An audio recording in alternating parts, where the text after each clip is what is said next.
Boker Tov, shalom à tous et à toutes, nos chers amis fidèles, assidus, Bezrat Hashem, beaucoup de yeshuot, beaucoup de délivrance,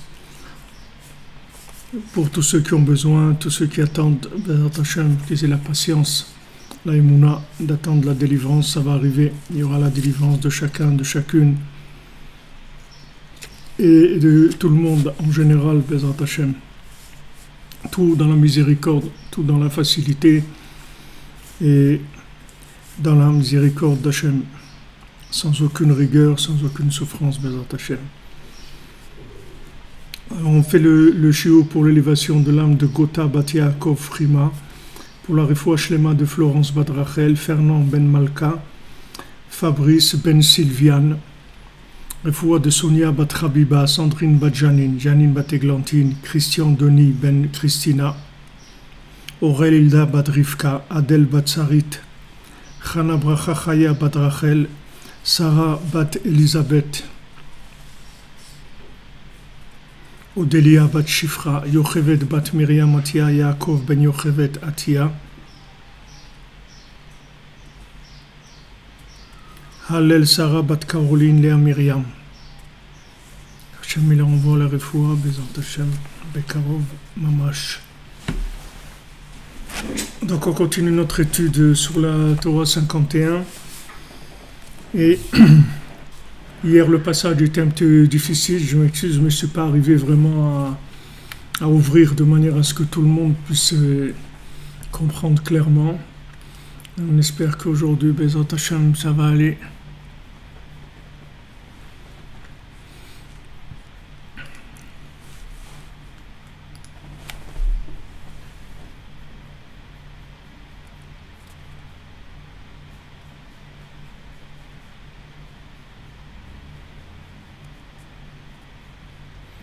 Esther Adassa Chantal Bat Kemra. Refoua shlema Yaakov Nathan Ben Pinchas et Batia Sultana Bat Nora Ruth. Yosef Ben Keren Perla, refoua shlema.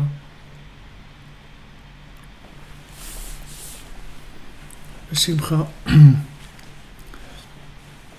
Bezrat Hashem.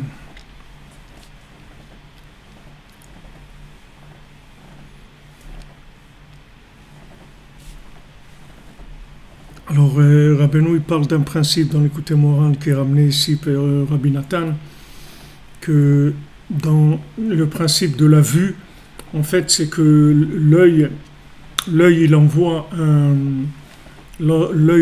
rayon, et ce rayon va cogner la chose qu'on voit, et le retour de l'image, c'est ça la vue. C'est pour ça Rabbeinu dit que quand il y a quelque chose qui se trouve loin, alors on n'arrive pas à le voir. Pourquoi? Parce que la vue va, mais elle n'arrive pas à l'endroit pour ramener l'image. Donc le principe de la vue, si vous voulez, c'est un principe de Or Yachar, il s'appelle Or Choser, c'est-à-dire une lumière qui part, c'est une lumière qui sort de notre œil, qui va cogner quelque chose et qui revient vers l'œil, qui ramène l'image à l'œil. C'est le principe de la vue.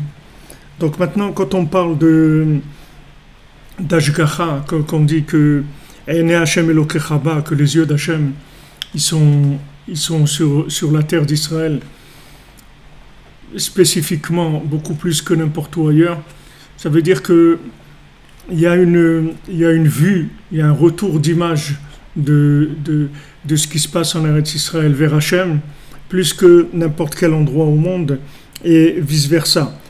C'est-à-dire, c'est ce qu'appelle l'ashgacha, la providence, c'est que du moment où nous, on essaye de se connecter à Echad, alors Echad vient vers nous, c'est-à-dire on voit Hachem. Du moment où lorsqu'on se trouve dans n'importe quelle situation, notre seul recours, c'est d'aller vers Hachem, c'est de porter nos yeux vers Hachem, notre espoir vers Hachem, notre attente vers Hachem. Alors ça ramène l'image si vous voulez, d'Hachem vers nous. C'est ça ce qu'appelle l'Ashgacha. C'est-à-dire que c'est lié, c'est comme un boomerang, ça va et ça revient vers la personne. Donc plus quelqu'un va se remettre entre les mains d'Hachem, et plus Hachem il va s'occuper de lui en fait. Parce que il va avoir un retour d'image d'Hachem vers lui. Donc ce principe il rapporte ici Rabbi Nathan, chez Israël nimshach aleim ashgachato beshlemut, היינו שמגיע האור ההשגחה לישראל ומגיע עליהם ממש מבחינת הכאת האור שנוגע אור ההשגחה בנו ממש עד שאנו חוזרים ומצטיירים בעיניו. Donc nous on reçoit l'image d'Hachem en nous et Hachem il reçoit notre image en lui. C'est la communication qu'il y a entre ceux qui ont la émouna dans Kadosh Baruch Hu. אבל על העקום התפזר נפרד האור קודם שמגיע עליהם. Mais maintenant, ceux qui font de l'idolâtrie, alors la lumière de la vue d'Hachem, elle se disperse avant d'arriver chez eux. C'est-à-dire que Hachem, il peut pas les voir, c'est-à-dire, comme on dit, celui-là, je peux pas me le voir.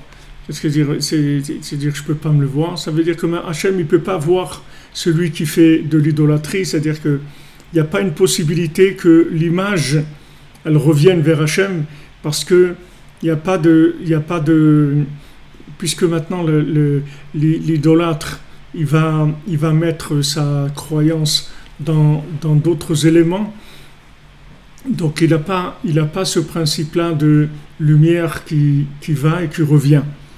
Donc la lumière se sépare et se disperse avant qu'elle arrive à eux. C'est-à-dire que Hachem, du moment où maintenant eux, ils portent pas leur espoir dans Hachem, alors aussi le retour ne se fait pas.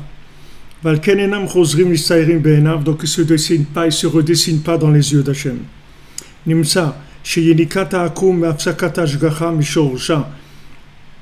à dire que maintenant l'idolâtre, c'est quelqu'un qui va se nourrir de l'interruption de la providence dans sa racine même, qui sont le principe des larmes. Comme on a dit hier, que les larmes, elles se sont séparées des yeux. Les larmes ont quitté les yeux. Misham achizat sheker, et c'est là de va venir le mensonge.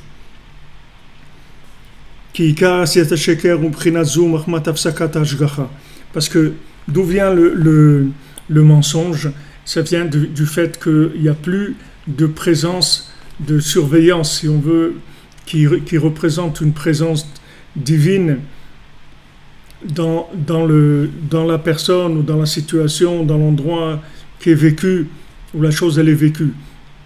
Quand il y a une surveillance, alors on sent une présence, un endroit qui est surveillé, alors on sent qu'il y a une présence.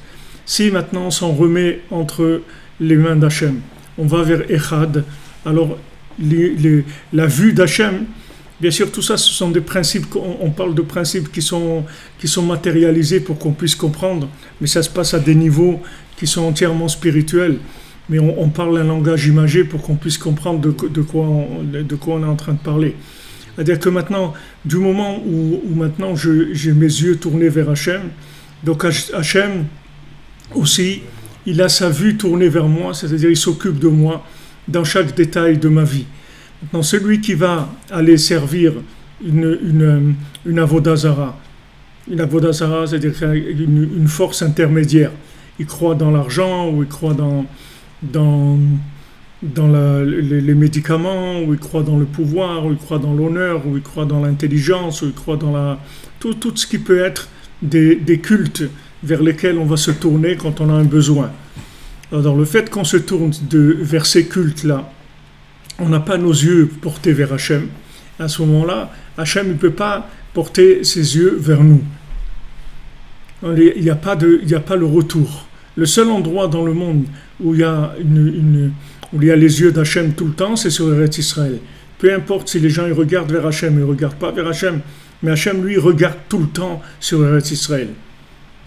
Tout le temps. Il n'y a pas sans attente de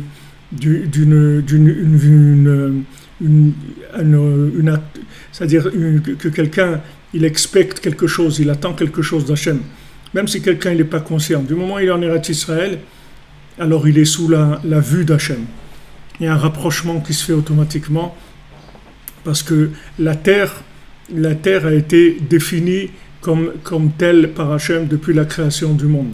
Hachem, il a défini cette terre comme étant un point de vue, c'est-à-dire de vision d'Hachem qui est inébranlable. Peu importe le comportement des gens, c'est une terre qui est inébranlable. D'ailleurs, c'est pour ça qu'elle a la force de transformer les habitants.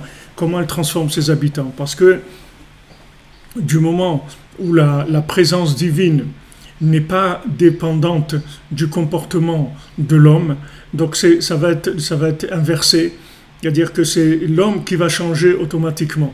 Il va y avoir un changement de l'homme puisque tout le changement vient de l'Ashgacha. Plus il y a une surveillance rapprochée d'Hachem vers nous, plus ça va nous changer.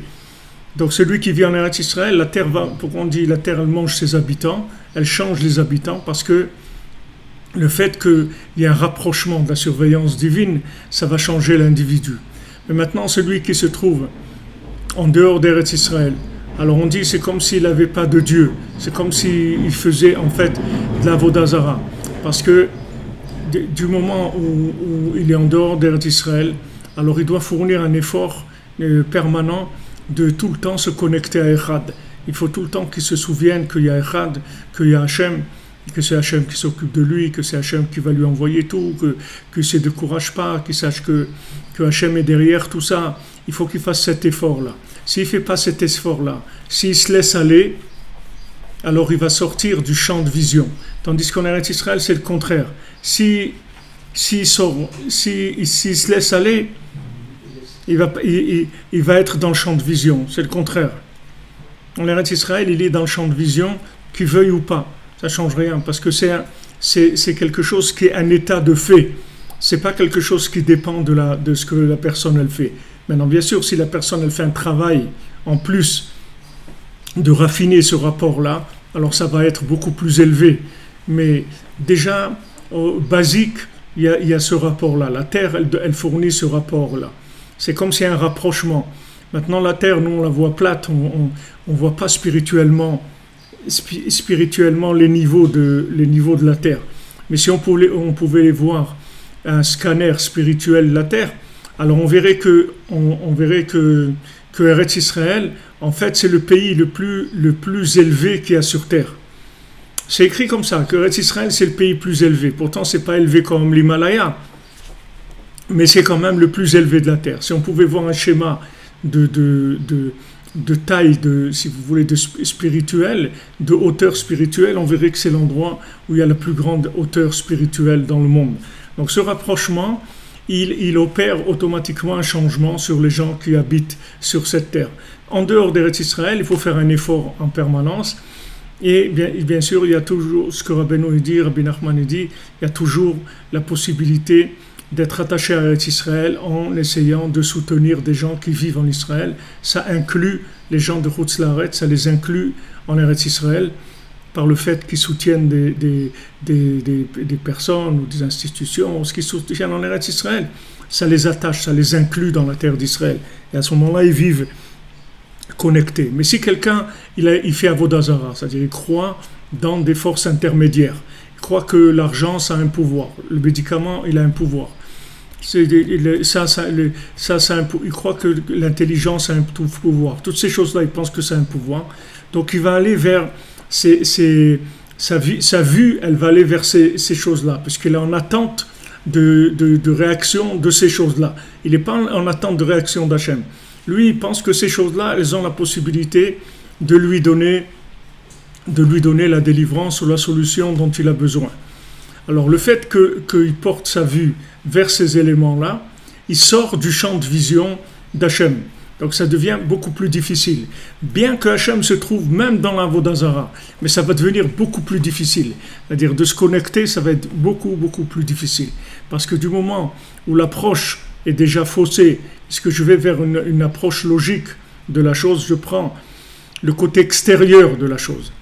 le côté extérieur, c'est-à-dire l'argent, c'est vrai qu'il a un pouvoir. C'est vrai qu'il a un pouvoir, l'argent. Mais ce pouvoir-là de l'argent, c'est le pouvoir d'Hachem, c'est pas le pouvoir de l'argent. Alors maintenant, si je vais vers l'argent pour le pouvoir de l'argent, alors ça va être très difficile pour moi de découvrir le pouvoir d'Hachem. Très difficile. Tandis que si maintenant, moi, ce que je cherche, c'est Hachem, alors Hachem, je vais le trouver dans l'argent, dans le médicament, dans le rapport humain, dans l'affection, dans l'amour, dans l'amitié, dans le voyage, dans le travail, partout. Je vais le trouver partout, parce qu'il se trouve partout. Seulement, il donne une possibilité d'avoir un rapport avec le vêtement, si vous voulez, sous lequel il se présente, sans avoir un rapport avec lui. Alors ça après, c'est là où tout le libre arbitre il va entrer en jeu, et là où on va voir notre travail. On va avoir à travailler pour dire non, voilà, ça, l'argent c'est un vêtement, l'amour c'est un vêtement, l'intelligence c'est un vêtement, tout ça sont des vêtements. Mais derrière ce vêtement-là, c'est Hachem, c'est le même, il se présente sous ces différents aspects. Alors le mensonge, c'est quoi? C'est quand il y a eu une expectative vers un élément déconnecté d'Hachem, en croyant que cet élément-là, il va pouvoir nous délivrer. Comme dans les contes, dans le Baal Tfila, l'homme de prière, je ne sais pas comment on l'appelle, le maître des prières, je ne sais pas comment ils ont traduit en français, mais le Baal Tfila, alors là-bas, les gens qui étaient tombés dans l'idolâtrie de l'argent, alors ils avaient eu le guerrier du roi qui était derrière eux, qui les pourchassait. Ils avaient très peur. Et donc ils voulaient aller vers un pays où là-bas il y a des gens très très riches pour avoir de là-bas une délivrance. Alors le Baal Tfila leur a dit que de là-bas ils n'auraient aucune délivrance.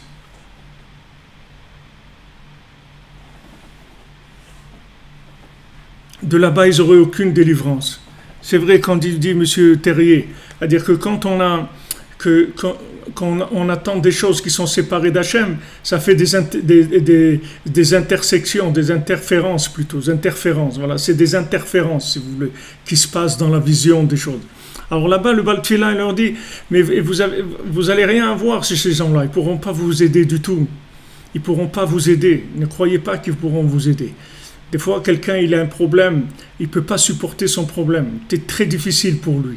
Alors, il essaye de placer son espoir sur un psy ou sur un médecin ou sur quelqu'un de la famille qui est un peu riche ou quelqu'un qui va l'aimer, qui va lui donner un peu d'affection, etc. Et il met son espoir là-dedans parce qu'il n'en peut plus. Des fois, on a des problèmes qui sont insupportables. C'est-à-dire, on a besoin d'aide. On a besoin d'aide. Mais Aïn Yavo Ezri, d'où va venir mon aide? Ezri, mais Hachem. Mon aide, elle peut venir que d'Hachem, c'est tout. Maintenant, ça ne veut pas dire que d'Hachem, ça ne va pas passer par quelqu'un. Ça peut passer par quelqu'un. Ça doit passer par quelqu'un, même en général. Mais il faut savoir que c'est Hachem qui va donner à cette personne la possibilité de m'aider, la possibilité de me conseiller, la possibilité de me soigner, la possibilité de me libérer. C'est Hachem qui va lui donner cette force-là. Donc c'est assez fin parce que extérieurement, on peut ne pas se rendre compte de ce qui se passe. On ne sait pas la personne exactement quel rapport elle a avec autrui. Mais si elle sait que maintenant, cette personne-là chez qui elle va pour avoir une délivrance, une ouverture, c'est en fait un envoyé d'Hachem, et qu'Hachem il a choisi que c'est telle personne qui va l'aider. Alors il va aller et la personne elle va l'aider, mais en tant qu'envoyé d'Hachem, comme tout ce qu'il y a dans le monde. Mais si elle voit la personne qu'en étant en elle-même quelqu'un qui a la possibilité de l'aider, alors ça va pas marcher. Qui ani Hachem rofeecha. Hachem il dit c'est moi ton médecin. Alors pourquoi il y a des médecins? Parce que dans ce monde-là, on a besoin qu'il y ait un médecin et que ce médecin-là il soit connecté à Hachem. Que lui il soit connecté à Hachem, que lui d'abord il sache que toute la force qu'il a de guérir ça vient d'Hachem, et que nous quand on va chez lui en fait on va chercher la guérison à travers un élément qui est un envoyé d'Hachem. Comme quelqu'un qui est en train de se noyer, Hachem il lui envoie une bouée. Alors avec la bouée, il va s'en sortir.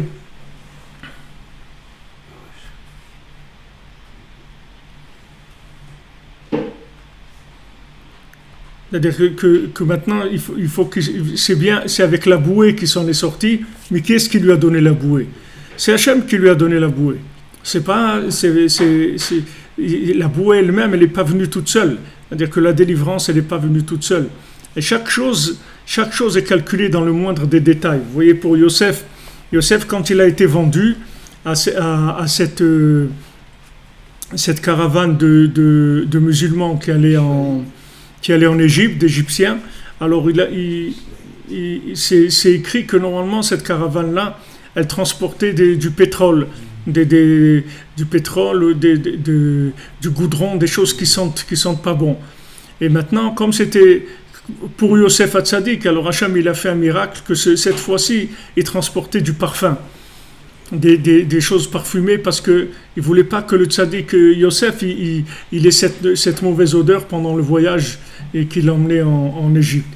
Mais en fait, on se demande, on dit mais maintenant Yosef il était dans un état psychologique, une catastrophe, c'est-à-dire ses frères ont voulu le tuer et par un miracle ils l'ont vendu. Il est séparé de son père, il a plus son père, sa mère, il est vendu à des gens, il ne sait pas du tout ce qu'ils vont faire de lui, ils peuvent le tuer à n'importe quel instant, il peut arriver. C'est des moments terribles. Et pourtant, Hachem, il fait un miracle il fait qu'il ne doit pas sentir une mauvaise odeur pendant le voyage. Pourquoi? Parce que c'est... Les Chachamim, ils expliquent que quand on a une épreuve, il ne faut pas croire que l'épreuve c'est un coup comme ça, n'importe comment. Une épreuve, elle est calculée dans le moindre des détails. Et si maintenant, dans cette épreuve-là, le fait que ça doit sentir mauvais, il n'y a pas ça, alors il n'y aura pas ça. C'est-à-dire que Yosef Hatzadik, Hachem, il a fait un miracle pour que ça sente pas mauvais, pour que ça sente bon. Parce que ça ne fait pas partie de son épreuve. Que ses frères ils veulent le tuer, qu'ils l'ont vendu, qu'il a quitté ses parents, qu'il va en Égypte, tout ça c'est l'épreuve. Mais maintenant, dans les détails de l'épreuve, ça ne fait pas partie du package de l'épreuve. Donc il n'y a pas. Donc on voit que chaque épreuve, elle est calculée.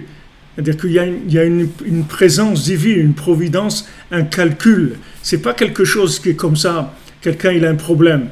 Il dit, j'ai un problème de parnassa, j'ai un problème shalom bayit, j'ai un problème de mes enfants. C'est pas des trucs généraux comme ça. C'est que chaque chose, elle est calculée, elle est sur mesure dans le moindre des détails. Et ça permet justement de vivre la chose avec de la émouna. Parce que du moment où tu vois que l'épreuve a été taillée sur mesure, alors tu vois que cette épreuve, elle a été faite par quelqu'un qui s'occupe de toi. C'est pas une épreuve qui est générale, qu'on envoie la même épreuve à tout le monde. C'est pas la même épreuve, elle est calculée. Chaque individu vit la chose différemment. Donc maintenant, celui qui va chercher la délivrance, l'aide chez quelqu'un, c'est bien. C'est bien qu'il ait affaire à quelqu'un, s'il a un ami, mais il faut qu'il sache tout le temps que derrière ça, c'est Hachem.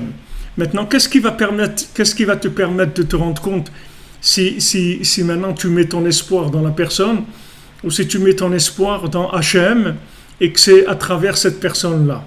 C'est si maintenant la personne, elle refuse de t'aider. Si maintenant la personne, elle refuse de t'aider, si tu lui en veux, ça veut dire que tu crois que c'est elle qui peut t'aider. Mais si tu lui en veux pas, tu lui dis, écoute, c'est pas toi qui as été choisi par Hachem pour m'aider, je vais chercher ailleurs, c'est tout. Alors, il y a pas de problème. Ça veut dire que toi, tu cherches le bon envoyé que Hachem a choisi. Mais c'est pas la personne elle-même. Mais si tu crois dans la personne, alors tu vas être déçu. Tu vas dire, ouais, regarde, moi je l'ai aidé quand il avait des problèmes. Et moi, maintenant, même pas un coup de fil. Regarde, ça fait des années. Même pas un coup de fil, me dire comment ça va et tout, alors que moi j'étais des mois avec lui, je fais ses dossiers, je l'ai aidé financièrement, je l'ai soutenu dans les moments où il était en dépression, tout ce qui se passe tous les jours, tous les gens ils ont des histoires comme ça. Et maintenant nous on attend que cette personne-là nous renvoie la balle et nous dise voilà, maintenant moi j'ai besoin Alors il va m'aider. Non, maintenant toi tu as besoin, c'est pas lui qui va t'aider, c'est quelqu'un d'autre. Tu sais pas qui c'est qui va t'aider. Celui qui va t'aider, Béhémet, c'est Hachem. Maintenant Hachem il va choisir quelqu'un pour t'aider. Cette personne-là, c'est pas la personne que toi, automatiquement, c'est pas obligé que ce soit la même à laquelle toi tu as pensé et que Hachem il a envoyé. Des fois tu vas chercher dans un sens et tu trouves la chose, mais qui vient d'un autre côté complètement, qui vient pas de là où tu pensais. Alors maintenant le fait que tu n'en veux pas à la personne, ou bien tu ne mets pas si la personne t'a aidé, tu dis voilà, Hachem il a envoyé de l'aide à travers cette personne, maintenant cette personne c'est sûr que je dois l'honorer et la remercier, mais je la remercie parce qu'elle a été le shaliach, elle a été l'envoyé d'Hachem. Mais c'est pas elle en elle-même, c'est-à-dire sinon ça devient de l'idolâtrie, sinon ça devient de l'avodah zara. Si vous voulez, c'est comme l'envoyé, c'est comme un filtre.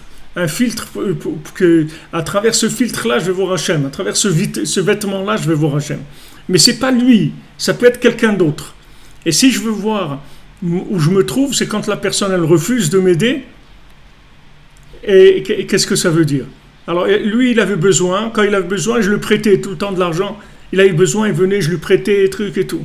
On a tous ces problèmes-là. Combien de gens on a aidé dans notre vie que quand nous on a eu besoin d'une petite chose, pas une grande, une petite chose. Même les enfants, c'est comme ça. Les gens, des fois, ils sont déçus, ils attendent de leurs enfants que leurs enfants, ils vont les aider. Mais que les enfants, ils ont leur vie, ils ont leurs trucs, ils ont vous allez trouver des fois des gens qui sont complètement étrangers à vous et qui vont vous aider beaucoup plus que vos enfants. Parce que Hachem, il a décidé que c'est cette personne-là qui va vous aider, pas vos enfants. Mais ce n'est pas parce que c'est vos enfants qui sont obligés de vous aider, d'être là quand vous avez besoin, etc. Normalement, ça devrait être comme ça, d'après des normes. Mais ce n'est pas obligé que ce soit ces normes. Et il ne faut surtout pas leur en vouloir s'ils ne sont pas ça. S'ils ne font pas ça. Il ne faut pas leur en vouloir. Parce que les enfants, ils ont leur vie. Bon, Hachem, vous les avez élevés, vous leur avez donné ce qu'il fallait, etc. Maintenant, ils ont leur vie, c'est tout. Ils ont leur vie. Et s'ils ne pensent pas à vous, ben ils ne pensent pas à vous, c'est tout. C'est pas grave. Qu'est-ce qu'on va faire? Il y a d'autres qui pensent à vous. Il va y avoir d'autres gens. Combien de gens ils se trouvent dans des maisons de retraite, seuls, etc. Ils ont des enfants. Et leurs enfants, ils ne viennent pas les voir, ils ne viennent pas les aider. Ils ne pensent pas à eux. Rien du tout. Et qu'est-ce qui pense à eux? Des fois, c'est quelqu'un qui vient dans cet endroit-là, un livreur qui vient livrer le pressing et c'est lui qui va les aider, qui va s'occuper d'eux. Maintenant, quel rapport ils ont? Ils n'ont aucun rapport. Mais Hachem, il a décidé que celui qui vient amener le linge, et prendre le linge sale et amener le linge propre dans cet endroit-là, c'est lui qui va aider cette personne. Hachem, il a décidé ça, que c'est lui qui va prendre cette mitzvah-là. Alors il l'a fait. Donc c'est là, si vous voulez, c'est le niveau de déception. C'est ça qui prouve dans quoi j'ai mis ma croyance. Si j'attendais de la personne elle-même et que maintenant je suis déçu de la personne, ça veut dire que ce que je croyais, c'est que cette personne-là, elle a un pouvoir de m'aider. Mais si maintenant moi j'attends d'Hachem et cette personne-là, elle ne m'aide pas, ça veut dire que soit maintenant c'est pas venu le moment, soit c'est pas cette personne-là, c'est une autre personne qui va m'aider. Et vous verrez dans votre vie, vous avez vu rencontrer des gens qui ne sont pas des gens de votre famille, qui ne sont pas des gens qui sont proches et qui vont vous aider beaucoup plus que des gens qui étaient proches de vous. Pourquoi? Parce qu'Hachem, il a décidé que c'est celui-là qui va t'aider. C'est celui-là, c'est tout. Telle personne, c'est elle qui a le mérite de t'aider. Pas la personne que toi, tu pensais. Alors au niveau de la déception, c'est là où on peut juger le degré de émouna qu'on a dans Hachem. Est-ce qu'on considère la personne qui va nous aider comme un vêtement ou on considère que c'est elle qui a la force de... Si on croit que c'est elle qui va nous aider, alors c'est de l'avodah zara. Mais si on dit non, c'est pas le bon shaliach, c'est pas lui qui a été choisi par Hachem, à ce moment-là, il n'y a pas de problème. Pas de problème, c'est pas lui aussi, c'est quelqu'un d'autre, c'est tout. C'est pas grave. Donc si vous voulez, c'est très fin parce que extérieurement, on peut pas se rendre compte quand quelqu'un il a affaire à quelqu'un il a affaire à quelqu'un, à une personne ou à une situation ou une force quelconque, on ne peut pas savoir quel rapport il a avec cette force-là. Est-ce que lui croit dans la chose ou il croit dans Hachem à travers cette chose-là? Ça va tout changer.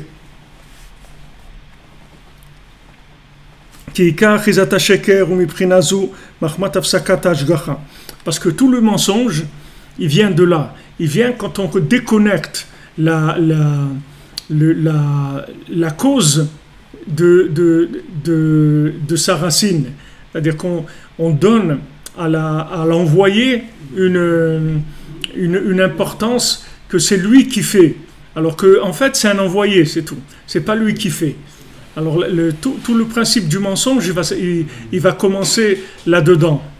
Et en plus, quand l'envoyé joue le jeu, en plus, quand l'envoyé joue le jeu, alors là, on est encore plus embêté. Parce que quand lui, il roule les mécaniques, il dit « Bon, je t'ai aidé, hein.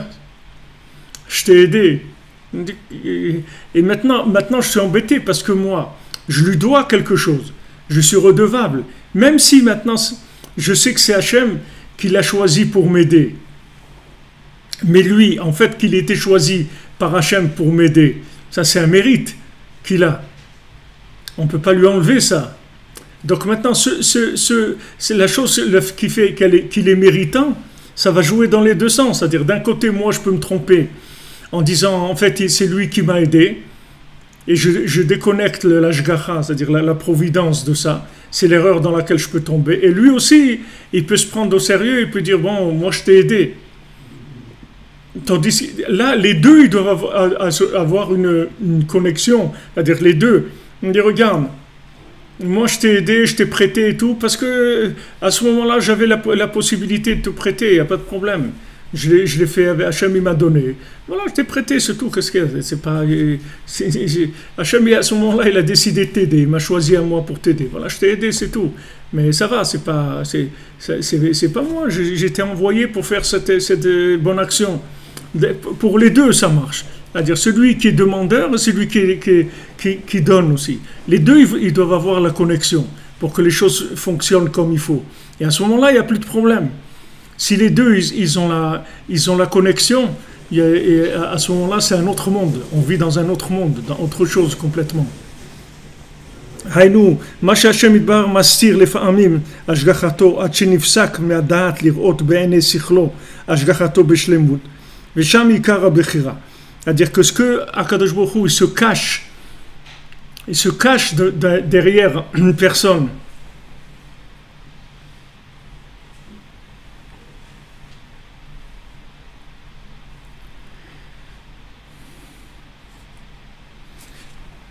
Il se cache, c'est-à-dire au lieu maintenant, Hachem il peut pas venir directement t'aider parce que sinon tu aurais plus le libre arbitre. C'est pas le sens de ce monde-là. C'est-à-dire on n'est pas là pour ça, on est là pour le trouver avec nos moyens. Donc Hachem il va venir caché dans un vêtement. Et à toi maintenant à chercher, à te connecter, à te dire voilà, maintenant c'est pas cette personne-là qui va m'aider. Combien de fois nous on le voit quand on demande de l'aide pour des nyanim, de Rabbeinu et tout, pour faire des choses. Combien de gens ils disent moi je vais vous aider, je m'occupe, je vais vous aider et tout. Et en fait ils font rien du tout. Combien il y en a des dizaines comme ça qui disent ouais ça y a pas de problème, je vais vous aider et tout. Et ils nous aident pas. Alors maintenant, qu'est-ce qu'on va leur en vouloir, ces gens-là? On ne va pas leur en vouloir parce que ça veut dire que ce n'est pas lui qui a été choisi, c'est tout. Il y en a un autre, c'est celui qui a été choisi, c'est lui qui va venir, c'est tout. Il n'y a pas de rapport par rapport à la personne de dire non, et il n'a pas tenu sa parole, ouais, il a raconté n'importe quoi, un truc et tout, c'est pas vrai. C'est que maintenant, cette personne-là, elle aurait pu être méritante d'être un envoyé pour cette chose-là. Elle ne l'a pas été, c'est tout. C'est quelqu'un d'autre qui aura ce mérite-là, le moment venu, dans la situation qu'il faut, etc. Donc Hachem, il se cache à travers un envoyé. À nous de révéler, non, ça c'est un envoyé. C'est pas Hachem lui-même. Hachem, il peut choisir un autre envoyé. Hachem, il peut choisir une autre façon de faire les choses. Maintenant, il a choisi cette personne-là, ou cette situation, je dois l'honorer, parce que cette personne-là, en fin de compte, c'est elle qui a été l'envoyée pour m'apporter cette aide-là. Mais je dois savoir que c'est Hachem qui l'a choisi comme envoyé. Donc c'est très fin, et on va être testé là-dedans. Et c'est là où va y avoir le libre arbitre. C'est là où il va y avoir le libre arbitre. Par exemple, le travail aussi, c'est un envoyé. Maintenant, j'ai un travail. Quelqu'un, il travaille. Quelqu'un, il est médecin, ou les plombiers, ou électriciens, ou les pharmaciens. Maintenant, tous ces métiers-là, ce sont des intermédiaires qu'il y a. Que c'est à travers ça, Hachem, il va me donner la parnassa. Mais c'est pas d'être pharmacien qui rapporte. Quand les gens ils disent ouais, tel métier rapporte beaucoup, il n'y a aucun métier qui rapporte beaucoup. Il n'y a aucun métier qui rapporte rien. Tous les métiers rapportent, ils peuvent rapporter un peu ou beaucoup. Il n'y a pas c'est pas vrai. C'est du mensonge. Le métier, il n'a aucune force d'amener de l'argent à quelqu'un. Il n'y a aucun métier qui peut amener de l'argent. C'est Hachem qui donne la parnassa à la personne. Maintenant, la personne, elle a son métier. C'est sa siba à elle. C'est-à-dire, c'est son intermédiaire. Elle passe par tel travail ou par tel travail, c'est tout. Mais s'il change de travail, c'est pas ça qui va lui faire changer la parnassa. La parnassa, c'est sa parnassa. Hachem lui donne la parnassa. Hachem lui donne la parnassa. C'est pas ça qui va lui changer sa parnassa. Des fois, Hachem, il veut qu'on change de travail. Alors, on va changer de travail. Mais ce n'est pas parce que c'est l'autre travail. C'est qu'Hachem, il a décidé maintenant qu'on va avoir un autre envoyé, qu'on va avoir un autre intermédiaire qui va venir. Mais ce n'est pas l'intermédiaire qui a la force de nous donner quoi que ce soit. Donc, c'est là où il va être notre libre arbitre. Est-ce que je crois dans l'envoyé ou bien je crois que non, que l'envoyé, c'est lui qui décide. La chose qui est fine, je vous dis, c'est qu'il y a un lien. Parce que si on veut aucun lien, il n'y aurait pas de problème. Il y a un lien. C'est-à-dire, c'est ça qui rend la chose difficile. Il y a un lien entre la chose entre l'envoyé et la chose qui va nous fournir. Il y a un lien. S'il n'y avait pas ce lien, on n'aurait pas de problème. Il y a un lien qui est vrai. Et on doit honorer la chose. La parnassa, tu dois honorer ton travail parce que ton travail, il t'amène ta parnassa. Mais ce n'est pas lui qui te donne la parnassa. C'est qu'il a été choisi par Hachem pour te donner ta parnassa. Mais il mérite que tu l'honores, tu considères, tu le respectes, tu fais comme il faut, etc. Tu méprises pas. Tu dis pas, ouais, toi, de toute façon, c'est pas toi qui me donne ma parnassa, hein, c'est Hachem. Non, tu dois honorer le vêtement. Tu ne peux pas dénigrer le vêtement, mépriser le vêtement. Tu n'as pas le droit. Tu dois honorer le vêtement en sachant que ce n'est pas lui. C'est là où il y a le libre arbitre.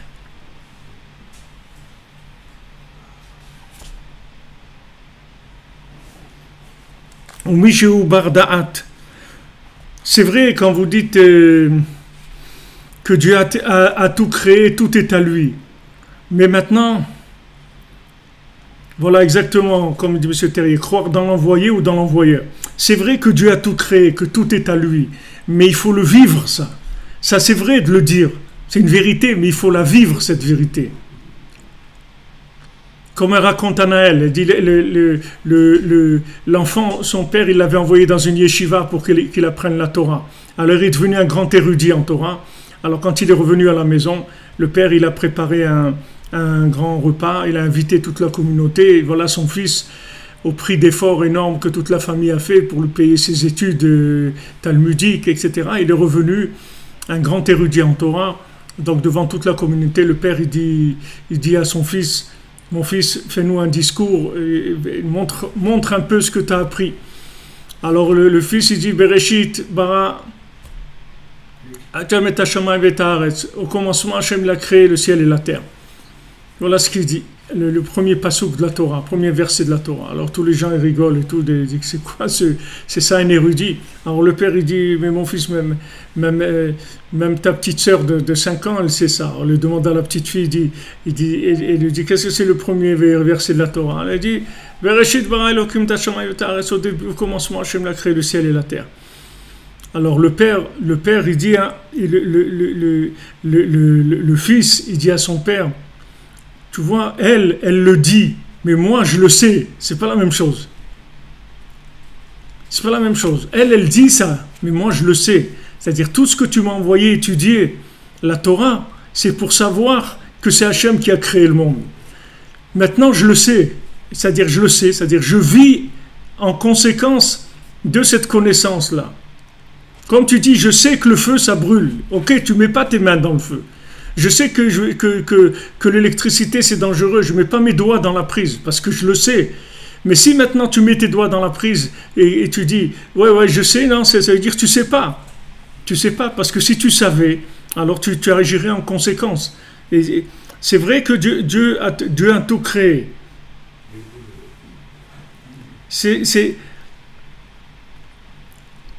Dieu a tout créé, mais il faut le vivre que Dieu a tout créé. Comme disait Rav Chaikin à la Shalom. Rav Chaikin disait, la vodka, tu fais avec les pommes de terre. Mais si tu manges des pommes de terre, tu ne te saoules pas. Parce que c'est vrai qu'il y a de la vodka dans la pomme de terre. Mais il faut la sortir, la vodka qu'il y a dans la pomme de terre. Il faut avoir un alambic, il faut faire quelque chose. Pour Donc maintenant, si vous voulez, il y a une foi, une émouna qui est empirique, qui est générale. Et il y a la émouna dans la shgacha pratit. C'est ça la différence qu'il y a entre toutes les nations et le Ham Israël. C'est-à-dire que nous, on croit dans la shgacha pratit. La shgacha pratit, ça veut dire c'est le rapport rapproché entre Hachem et l'individu. Le rapport intime, la présence très proche d'Hachem avec l'individu dans chacun de ses détails. Tu as envie maintenant de manger du chocolat, Hachem il va t'envoyer quelqu'un qui va t'amener du chocolat. Alors tu vas dire, mais non, mais Hachem, c'est pas possible, Hachem il est grand, comment il va s'occuper de m'amener du chocolat parce que j'ai envie... Oui, c'est ça la grandeur d'Hachem. Hachem, il veut te faire plaisir, il va t'amener le chocolat, tu aimes le chocolat, il va t'amener quelqu'un, justement, qui va t'amener du chocolat. Tu ne savais pas comment obtenir du chocolat, voilà, Hachem il t'a envoyé. Il dit, mais comment Hachem, il est tellement grand, mais c'est ça sa grandeur. La grandeur, tu vas la voir dans les détails de ta vie. Ce n'est pas dans une foi empirique. Parce que les gens, ils ont la foi empirique, mais dans le vécu, ils doivent se débrouiller tout seuls. Ils ont l'impression qu'ils sont dans la jungle, que chacun doit se battre pour ça, pour ça. Ils ne croient pas dans la présence divine, dans les détails de tous les jours. Ils croient dans la présence divine empirique, généralisée. C'est-à-dire que Hachem, il dirige le monde. Ça veut dire qu'il dirige le monde. À partir de quand il dirige le monde? À partir d'où il lâche, il dirige jusqu'où? Jusqu'au ciel, jusqu'au nuage, jusqu'au soleil, jusqu'à Trump, jusqu'à Macron, jusqu'à Madame Macron, jusqu'où il intervient. Hachem, il intervient dans le moindre déplacement du moindre moustique qui est à côté de toi et que maintenant il va tomber dans ton verre, ça c'est Hachem qui le fait. Ça c'est la mouna dans Shgacha Pratit. Shgacha Pratit, ça veut dire dans chaque détail particulier de la vie. C'est à ça qu'il faut arriver. C'est à la connexion de ce niveau-là où on doit arriver. Sinon, on ne vit pas les choses. Sinon, ce sont des idées. On a des idées on adhère à des idées, à des philosophies. Mais ce n'est pas dans le vécu mamash. Si c'est dans le vécu mamash, alors on sait que je suis en train d'attendre un taxi, il va arriver dans 2 minutes, ou dans 5 minutes, ou dans 20 minutes. C'est Hachem qui va me l'envoyer au moment où je dois le recevoir. Et tout. Moi, je fais ce que j'ai à faire, et Hachem, c'est lui qui va faire et Hachem, il va s'occuper de m'envoyer un taxi, il va s'occuper d'envoyer le bus, que quelqu'un va téléphoner, ou qu'il va se passer ça. Tout ça, c'est Hachem qui va faire. Je crois dans la Shgacha Pratit.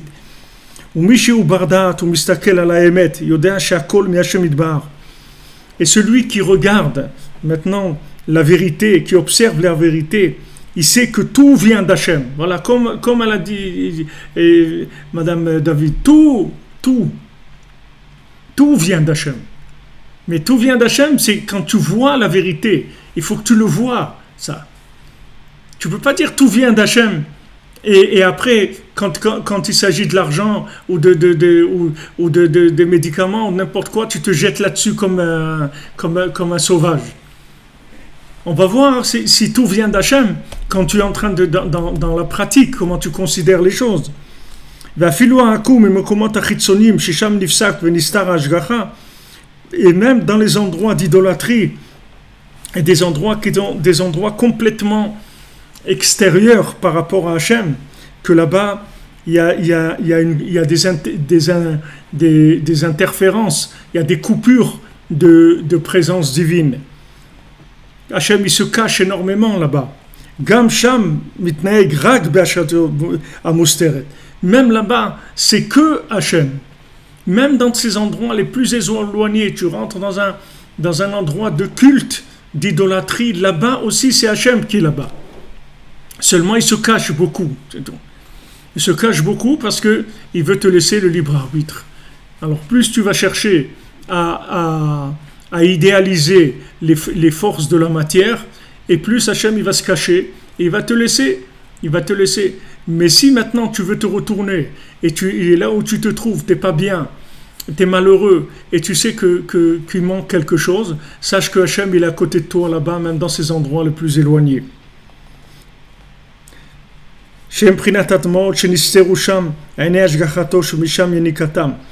Alors là-bas c'est l'endroit des larmes, puisque maintenant là-bas les larmes elles sont séparées des yeux, c'est-à-dire qu'il y a eu un retrait de l'évidence de la présence divine, donc ça entraîne des larmes, ça entraîne bien sûr le sentiment d'abandon et de solitude. Mais sachez que ce sentiment d'abandon et de solitude, il vient uniquement parce que je n'ai pas fait les bons choix, c'est tout. Si j'avais fait les bons choix, j'aurais senti la présence d'Hachem tout le temps à côté de moi. Même dans les situations les plus difficiles, jamais je me serais senti seul. Je me sens seul parce qu'à des moments, j'ai mis mon espoir dans des envoyés en croyant que ces envoyés-là, ils avaient la force de m'aider. J'ai cru que telle chose, ça allait marcher. Je dis, ouais, maintenant je vais faire une affaire, truc, j'ai trouvé un super truc, tac, tac, tac, la personne elle investit, elle fait, ça marche pas. Et ça marche pas. Alors après, elle dit, ah là là, pourtant j'étais sûr que ça allait marcher, des trucs, bien sûr que, je sais, ça n'a pas marché à cause de celui-là, à cause de l'autre, celui-là il m'a mis l'œil, l'autre il devait m'aider, il m'a pas aidé. Et ça y est, il commence à trouver plein de boucs émissaires à son échec. Il va raconter plein de choses, il va essayer. Il n'y a pas de bouc émissaire, il n'y a pas, c'est Hachem, c'est tout. Hachem, il veut comme ça pour toi, c'est tout. Hachem, il veut que ça soit comme ça, c'est tout. Maintenant, toi, tu as fait ta part de ce que tu devais faire. Ça a marché, Mazal Tov. Ça n'a pas marché, Mazal Tov aussi. Qu'est-ce qu'on va dire? Il n'y a rien à dire. Nous, on ne peut que tenter de faire ce qu'on a à faire. Mais maintenant, la décision que la chose va marcher ou pas, ça c'est Hachem qui va décider.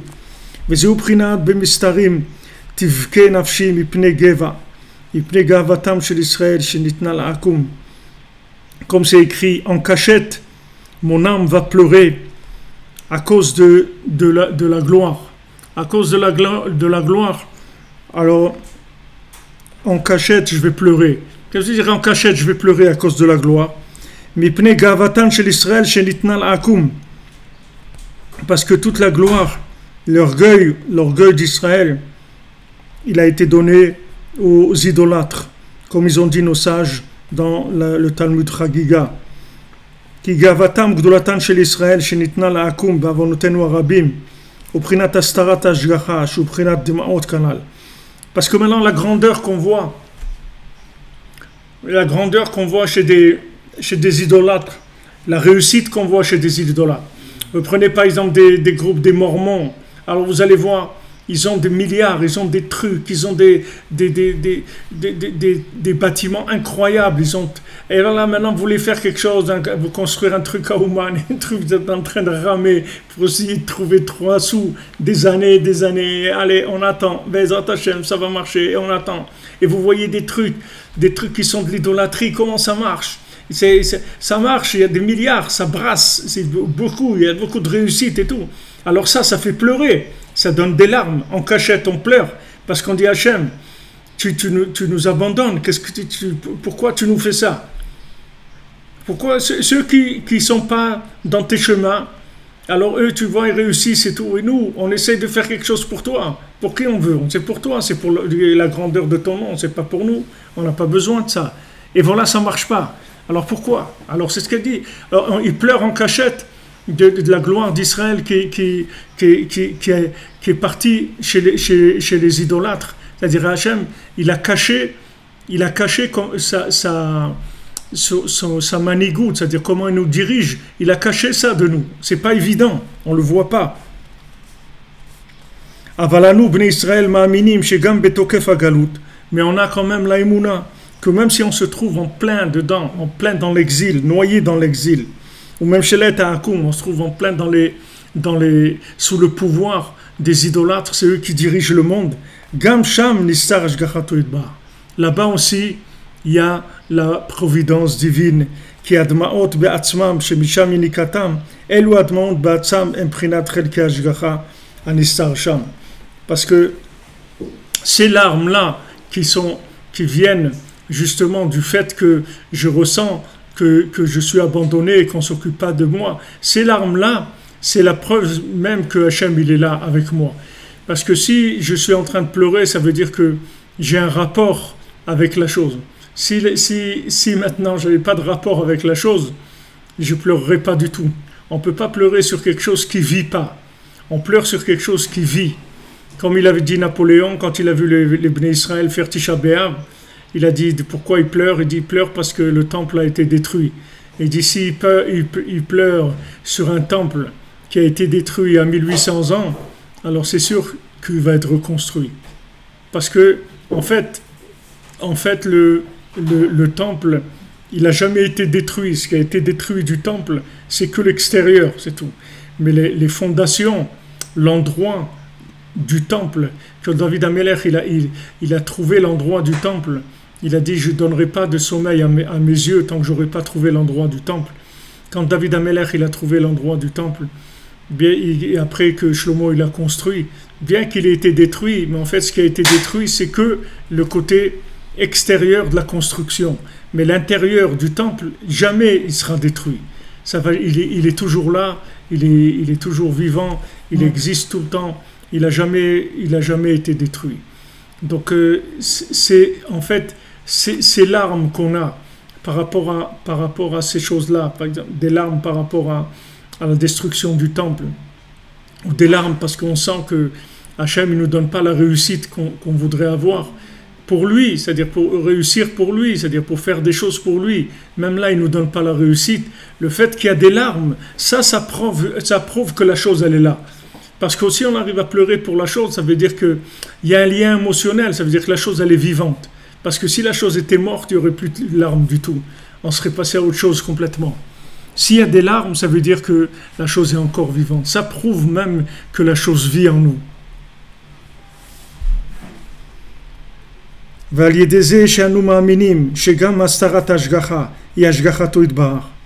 Et quand nous, on a la émouna que même le fait qu'Hachem il se cache, ça aussi c'est voulu par Hachem.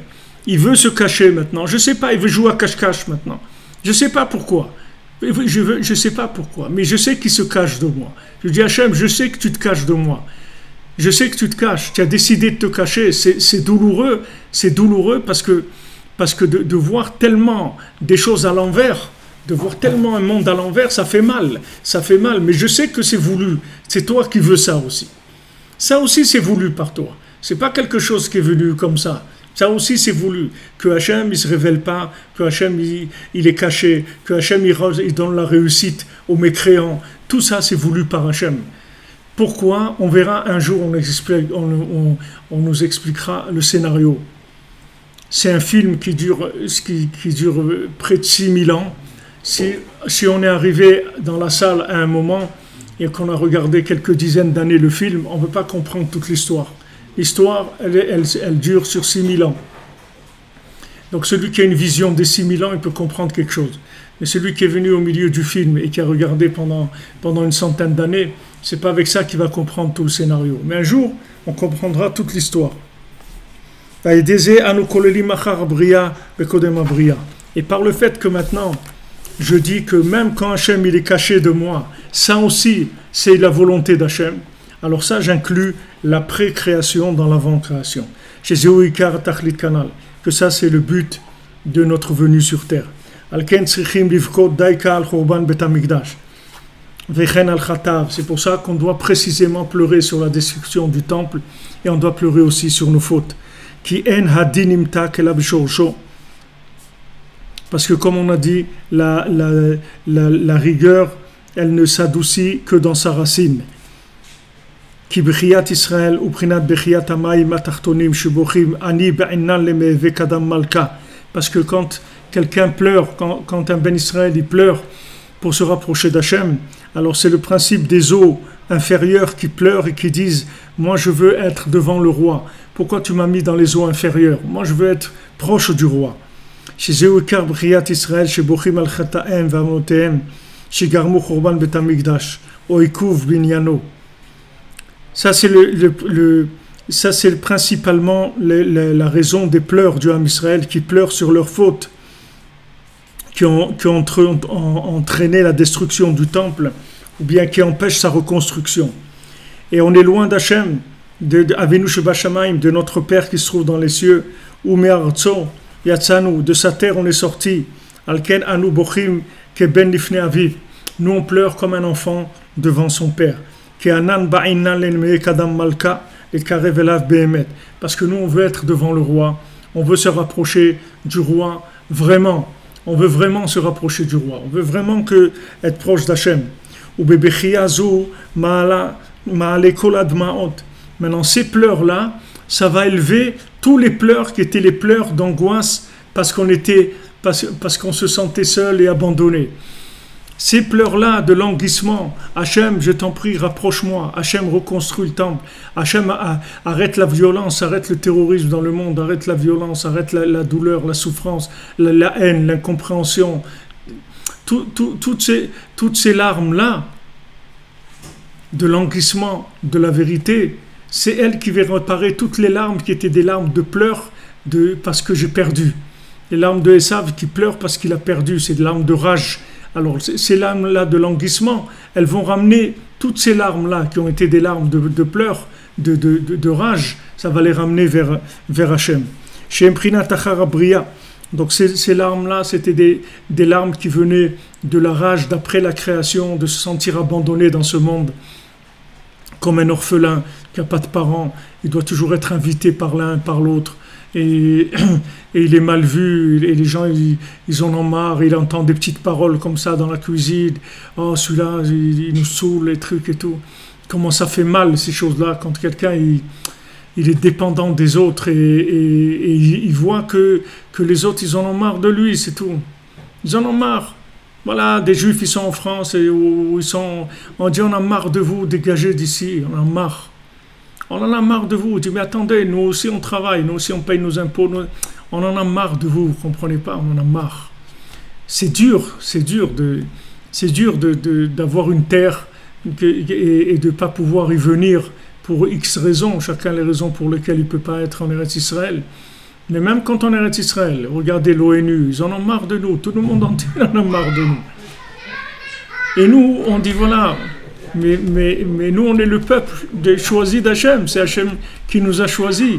Et les gens, ils disent, on en a marre de vous. On en a marre. Regardez ce que vous faites aux Palestiniens. Regardez ce que vous faites. Vous avez tout l'argent du monde. Vous cherchez toujours l'argent. Vous avez des trucs. Et voilà, ils ont des discours comme ça, sans arrêt. Alors, quand on voit que les gens, ils en ont marre, alors ça rend amer. Ça rend amer. Ça donne des larmes d'amertume, qu'on est abandonné, ce sont des larmes d'amertume. Alors maintenant, quand on pleure, pas parce qu'on a de la rage de ça, quand on pleure pour que Hachem nous ramène sur notre terre, qu'on pleure pour que Hachem il révèle sa vérité, alors ces larmes-là, elles réparent toutes les larmes qu'on a pu avoir, des larmes où on s'est senti abandonné.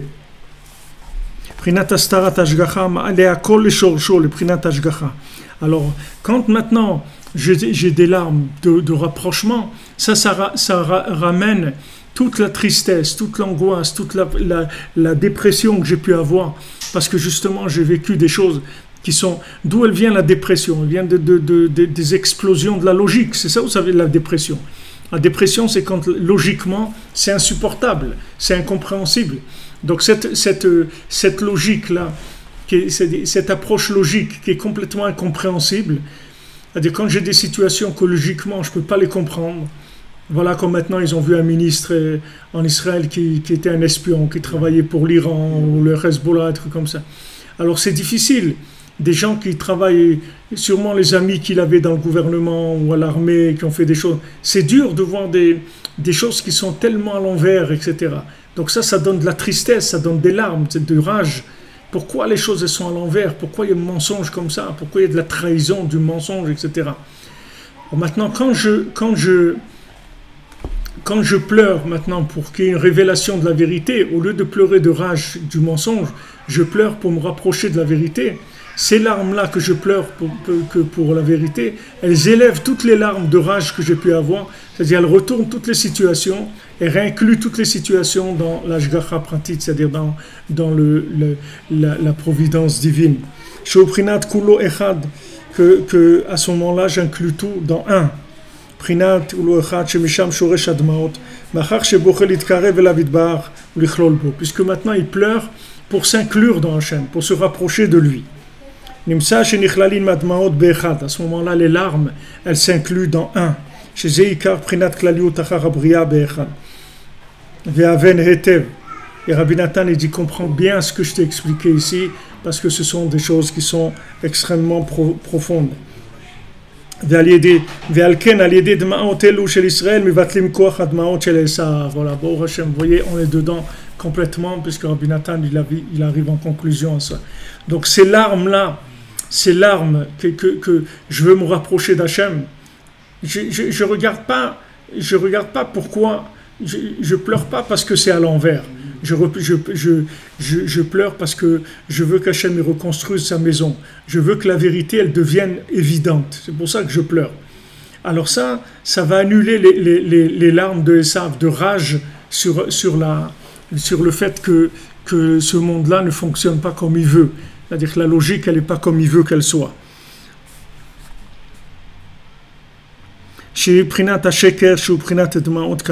Parce que les larmes de Esav, c'est le mensonge. C'est des larmes de mensonge, c'est des larmes de rage sur le fait que ça ne marche pas comme il faut.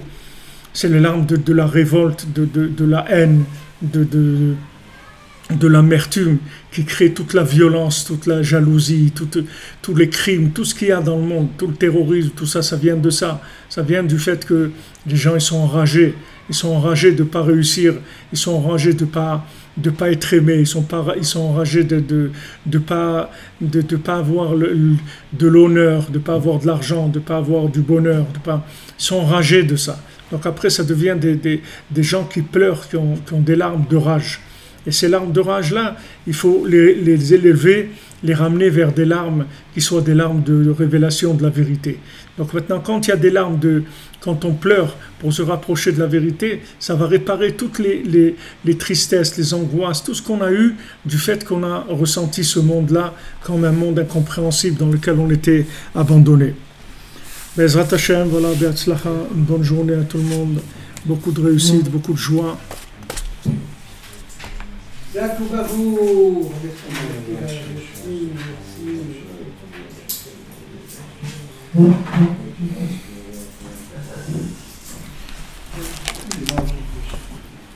Merci de votre présence, de vos messages, de votre soutien. Bezrat Hashem, il faut s'accrocher, avoir confiance parce que on va y arriver.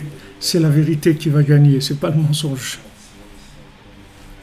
C'est la vérité qui va avoir le dessus. C'est pas le mensonge, il va pas gagner. C'est la vérité, Bezrat Hashem. Et plus on est nombreux à s'accrocher, et plus ça va aller vite, Bezrat Hashem. Be'atzlacha.